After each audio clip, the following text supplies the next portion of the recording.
IPB Angkatan 11 dari Kabupaten Sidoarjo. Saya mengajar di SDN Tambak Kalisogo 2, Kecamatan Jabon, Kabupaten Sidoarjo.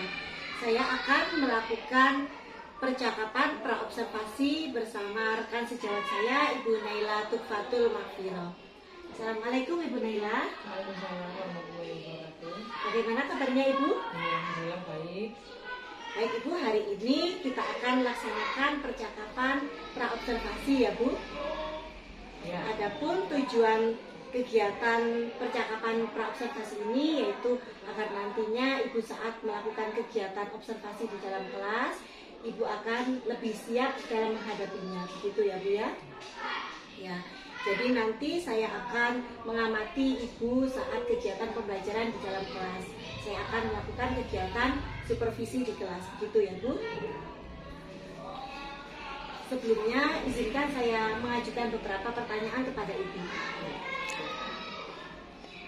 Kira-kira apa tujuan pembelajaran yang ingin Ibu terapkan nanti? Baik, untuk kegiatan supervisi dan observasi di kelas saya nanti, saya memilih kelas 5 Bu. Nah, untuk tujuan pembelajarannya sendiri, saya mengambil dari lingkup materi membiasakan perilaku terpuji Asmaul Husna. Tujuan pembelajarannya saya pilih menyebutkan perilaku terpuji sebagai bentuk meneladani Asmaul Husna, Al-Qawi, Al-Qayyum, Al-Muhyi, Al-Mumit, Al-Ba'is dalam kehidupan sehari-hari. Nah, selanjutnya bagaimana area pengembangan yang ingin Ibu capai atau lakukan untuk kegiatan observasi ini? Baik, untuk area pengembangan sendiri saya memilih dua aspek. Yang pertama adalah aspek pengetahuan, di mana saya ingin mengetahui anak-anak ini tingkat pemahaman peserta didik tentang perilaku terpuji untuk meneladani Asmaul Husna tadi. Terus kemudian yang aspek kedua adalah aspek sikap. Sikapnya merupakan ada percaya diri, tanggung jawab, tertib, dan juga jujur. Ya, jadi area pengembangannya nanti pengetahuan dan sikap ya. Ya. Nah, untuk rencana pelajaran yang ingin Ibu terapkan di dalam kelas mungkin dari strategi pembelajaran, model pembelajaran, atau dari metode pembelajaran, kira-kira apa nanti yang akan Ibu terapkan? Untuk rancangan pembelajarannya sendiri nanti, yang pertama strategi. Strateginya saya memilih strategi kolaboratif. Untuk modelnya sendiri, saya memilih PBL atau problem based learning. Yang selanjutnya metodenya diskusi. Jadi berkesinambungan antara strategi, model, dan metode. Sama-sama melibatkan diskusi antara peserta didik. Jadi seperti itu ya Bu ya. Nah, bagaimana dengan media pembelajaran yang akan Ibu gunakan? Untuk media pembelajaran sendiri nanti saya memilih PowerPoint. PowerPointnya nanti akan menampilkan beberapa gambar kegiatan sehari-hari berupa perilaku terpuji yang merupakan contoh-contoh dari mulai Asmaul Husna. Nah, kira-kira kapan ini Ibu akan melakukan kegiatan pembelajaran tersebut? Untuk pelaksanaan observasinya hari ini Bu. Jadi sekarang pada tanggal 3 Oktober 2024 pada pukul 9 sampai 10.30. Karena saya mengajarnya 3 JT. Baik Bu, nanti pada saat Ibu melakukan kegiatan pembelajaran, saya akan datang kepada Ibu, saya akan melakukan supervisi, saya akan melihat dan mencatat hal-hal apa yang terjadi di dalam kelas ya Bu ya. Ya. Nah, setelah ini Ibu nanti pembelajaran di dalam kelas dan kemudian dari percakapan kita pada hari ini kira-kira apa yang Ibu dapatkan? Dari percakapan praobservasi ini pasti saya sudah lebih mempersiapkan lagi ya pembelajarannya nanti seperti modulnya, kajiannya, PPT dan lain sebagainya, sehingga ketika nanti melaksanakan observasi di dalam kelas saya sudah lebih siap lagi. Baik Bu, terima kasih atas waktunya dan sudah bersedia berbincang-bincang dengan saya di percakapan praobservasi ini ya Bu ya. Semoga nanti kegiatan observasinya dapat berjalan dengan lancar ya. Nah, demikian percakapan kita hari ini. Sampai bertemu di kegiatan observasi dan juga kegiatan pasca observasi. Ya, terima kasih. Assalamualaikum warahmatullahi wabarakatuh.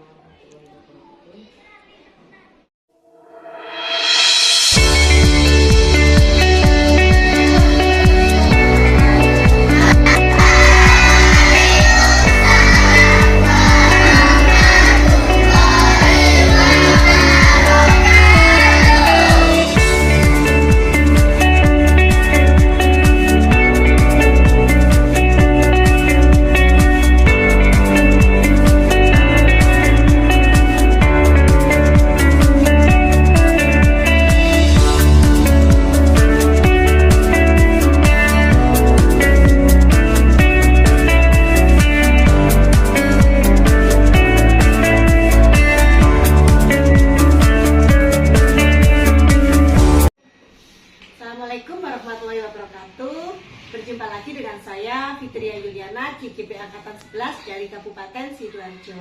Kali ini saya tidak sendiri, saya ditemani oleh rekan sejawat saya, Ibu Naila Tukfatul Makfiro. Beliau adalah guru pendidikan agama Islam di SDN Tambak Kali Sogo 2. Kali ini kita akan melakukan percakapan pasca observasi.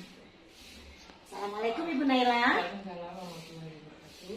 Bagaimana kabarnya? Alhamdulillah baik. Alhamdulillah baik ya Bu.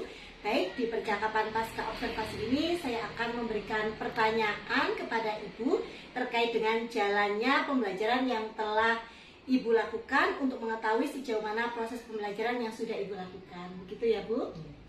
Nah, untuk pertanyaan pertama, bagaimana perasaan Ibu terkait dengan berjalannya kegiatan proses observasi kelas yang telah berlangsung tadi Bu? Ya, alhamdulillah proses observasi tadi berjalan dengan lancar Bu, karena adanya praobservasi sehingga saya sudah menyiapkan pembelajaran dengan lebih baik Bu, seperti saya menyiapkan modul, menyiapkan media, LKPD berkelompok ataupun LKPD mandiri, jadi saya sudah lebih siap lagi seperti itu. Ya. Bisa Ibu ceritakan kembali area pengembangan apa di dalam kelas tadi yang sudah Ibu lakukan, dan juga tahapan pembelajaran apa yang sudah Ibu lakukan tadi? Untuk area pengembangan saya kan memilih dua aspek. Yang pertama adalah aspek sikap. Tadi selama proses pembelajaran itu peserta didik melaksanakan diskusi. Tadi saya bisa menilai bagaimana tanggung jawab peserta didik selama di kelas. Oh, mereka berdiskusi dengan aktif, tidak hanya satu orang saja yang aktif seperti itu, jadi mereka berdiskusi. Kemudian tertib, jadi ketika melaksanakan LKPD kelompok mereka melaksanakannya secara berkelompok, sedangkan LKPD mandiri mereka mengerjakannya secara mandiri seperti itu. Terus ketika saya mengatakan waktu sudah habis, mereka dengan tertib menunjukkan ke depan seperti itu. Untuk area pengembangan pengetahuannya tadi saya sudah memberikan di awal kegiatan inti, saya memberikan pendahuluan kepada mereka dengan saya memberikan gambar-gambar kepada mereka, jadi mereka tahu, mereka sudah mengetahui yang mana kegiatan yang perilaku terpuji dan perilaku yang tercela, jadi mereka sudah bisa membedakan. Kemudian saya memberikan lagi gambar-gambar, juga mereka bisa membedakan dari kegiatan-kegiatan itu tadi yang merupakan contoh dari meneladani Asmaul Husna itu yang mana. Contohnya tadi saya menampilkan gambar ada anak-anak sedang menyiram tanaman Bu. Menyiram tanaman itu kan merupakan kegiatan sehari-hari mereka sebenarnya. Banyak dari anak-anak yang juga sering menyiram tanaman seperti itu. Nah, tanpa mereka sadari menyiram tanaman itu merupakan meneladani Asmaul Husna. Yang mana Asmaul Husna-nya yaitu Al-Muhyi, artinya Allah Maha menghidupkan seperti itu. Iya Bu. Nah, untuk langkahnya tadi ya belum saya sebutkan. Langkahnya tadi itu yang pasti yang pertama adalah kegiatan pendahuluan Bu. Kegiatan pendahuluan pastinya ada berdoa, terus kemudian persepsi, terus juga menyanyikan lagu juga mereka. Terus ada juga saya menyampaikan tujuan pembelajaran hari ini itu apa saja. Kemudian kegiatan selanjutnya adalah kegiatan inti. Kegiatan intinya tadi saya ada pendahuluan sedikit, pengantar sebagai materi mereka mengingat materi yang sebelum-sebelumnya. Kemudian saya membagi kelompok mereka sebanyak 5 kelompok. Setiap kelompoknya terdiri dari 6 sampai 7 orang.